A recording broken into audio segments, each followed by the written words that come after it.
Hello everyone, thank you for coming to check out this video. Today I'll be unboxing the Cisco 730 headset, which is a wireless headset that does also have the option of doing a USB connection or a 3.5mm jack connection as well. Getting into the box, we can see that it comes with this little outer piece of paper, and we also have the hard case here as well. Opening up the hard case, we can take a look at the headset inside and see that it's built pretty well. It's a nice and sturdy looking build, and it feels the same as well. We can see here that it comes with a USB dongle that is already paired to the headset itself in case you have a device that has a USB port but does not have Bluetooth capabilities. We can see that there's a left and right indication so that people can know which ear to put on.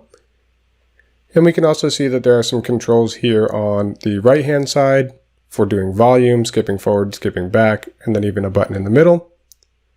And we can also do some audio controls here for noise cancellation, or turning off noise cancellation, or ambient mode, or turning off ambient mode. In the middle, both will be off. Taking a look at the left-hand side, we can see the power and the Bluetooth buttons, and then also we can see where to connect the USB-C cable and the 3.5mm jack. This is also the side that has the ability to mute the headset as well. Powering on, we get a notification of how many hours of talk time is left, and holding that piece up, we will then set it into a pairing mode, and the headset will let us know that it's in pairing mode as well. Let's go ahead and talk a little bit more about the features of the headset, what some of the lights mean, and what some of the buttons do. So this headset is designed for mobile or work in an office. Its primary connection is the Bluetooth, which is Bluetooth 5.0, and the talk time is 18 plus hours. It has a wireless range of up to 213 feet, but it can go a little bit beyond that as well. I did some testing with this at home in my backyard, and I was able to get up to about 240 feet, and that point is where the audio started cutting out. The available colors are carbon black and platinum. Something to note is that the microphone is built into the ear set itself. It doesn't have an extension. It doesn't have an arm that comes down to be in front of your face. There are smart sensors built into the headset that will automatically mute calls or pause music when you are removing the headset. And there's also a mute notification that will help prevent people from talking on mute. Looking at the buttons on the headset itself, if we go to the left-hand side, which is for call control, we can see that that's where the power button is, where the Bluetooth button is, and then also where the mute and presence LED control are. You can, if you're not on a call, press the mute button, which will indicate that you're busy. It will turn on the red presence LED light. And then also the button in the middle is for managing phone calls.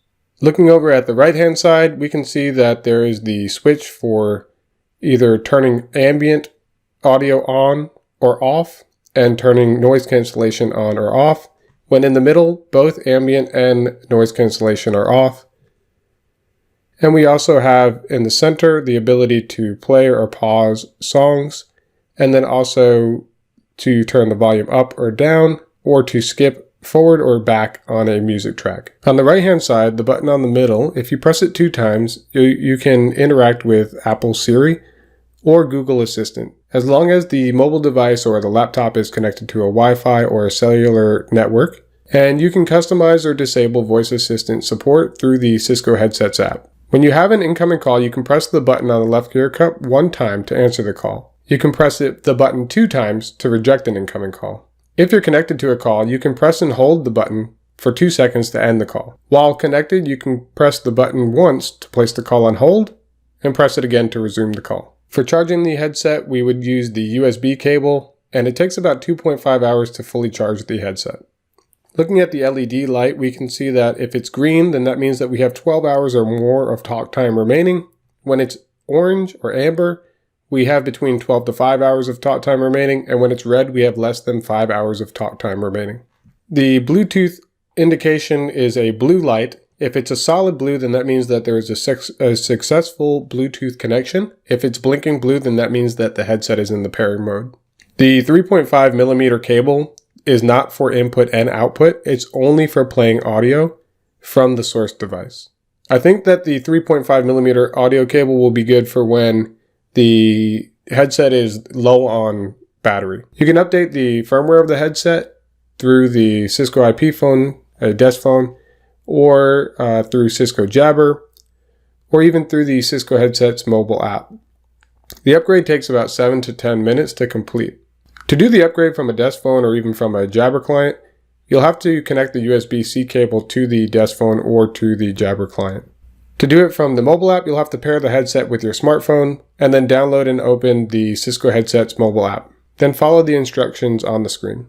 With the headset app now open, we can see that it says that it would like to use Bluetooth so that it can communicate with the headset. And then we get the welcome screen for the headset itself, and it says follow the instructions to pair your headset. And then it goes on to discovering the headset, and it makes sure that you have the headset powered on and that your headset is at least in the pairing mode if it's not already paired with your smartphone. Next, it lets us know which headsets it has found, and you can choose from the list of headsets. I only have the one, so that's what we'll go forward with. If yours isn't listed, you can hit the button to scan for a headset. Next, the app will connect to the headset, and you'll be prompted to allow the iPhone to pair with the headset. I found this to be interesting since my iPhone was already paired, but I guess it's just something that you have to allow the app to do as well. We'll get confirmation that it's successfully connected, and we'll get another welcome screen saying, let's get started. Now we'll walk through a tutorial that tells us about what the call control does, how to mute the mic, how to do media control, the difference between the ambient sound and noise cancellation, and then we're able to start. You can see here that we have a few options for voice, music, or cinema. We'll play around with that a little bit later. Up top, we can see that there's a new firmware update available and that we can tap that to install the update. I'll go ahead and tap it right now. And we're informed that the first headset upgrade might take a little bit longer to complete and that we should be patient. We're also informed to keep the headset charged and in range of the phone. It says here, do not leave the app. I don't know if that means don't close the app or don't put the app into the background. I would think that it probably means even don't put the app into the background, because apps that are put into the background, I believe after 2 or 3 minutes, the TCP socket is disconnected. And it also lets you know not to turn off the headset and do not plug in the 3.5mm audio cable. I guess this might cause it to execute some code that could get in the way of the upgrade. I'm not going to do any of that, so I'll go ahead and proceed. Now the upgrade is in process, and I'll skip forward to right before it reaches 100%. It sits at the 99% mark for a while, and then it lets us know that the headset is rebooting. This can take a little while, but if we're wearing the headset, we can actually hear when it powers on, when it connects to Bluetooth. And I noticed that the screen here remained as headset is rebooting, even when the headset had already connected to Bluetooth. It didn't take too long, though, for it to sync up and realize that the headset was available. Lastly, we get a status letting us know that the upgrade was completed. Now let's go ahead and get a little bit familiar with the app. I tapped the button on the right ear 2 times to see how it works with Siri. And I thought that it worked pretty well. It let me know what the NHL standings are. And then I moved around a little bit, moving from voice to music to cinema. There was a clear difference between voice and the other options. There was a very subtle difference, if at all even noticeable, between music and cinema.